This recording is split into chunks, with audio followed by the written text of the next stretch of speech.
Jajaran Satuan Narkoba Intelkam dan Reserse Aceh Timur mengamankan 28 kg sabu-sabu di Jalan Lintas Kecamatan Simpang Ulim, Aceh Timur.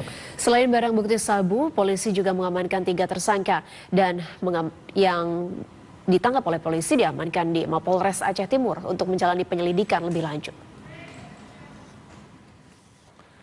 Kapolres Aceh Timur AKBP Wahyu Kuncoro mengatakan penangkapan terhadap 2 orang pelaku tindak pidana penyalahgunaan narkotika jenis sabu, yakni berinisial F, 25 tahun, wira swasta, DSN Lamdayah, Desa Tanjung Ara, Kecamatan Tanoh Jambo, AY, Kabupaten Aceh Utara, sementara inisial M, 43 tahun, wira swasta, alamat Desa Tanjung Cengai, Kecamatan Tanoh Jambo, AY, Kabupaten Aceh Utara. Adapun barang bukti dari kedua tersangka yakni 27 buah bungkusan plastik teh Cina berbeda ukuran yang berisikan kristal bening yang diduga narkotika jenis sabu, diduga dengan berat 27 kg.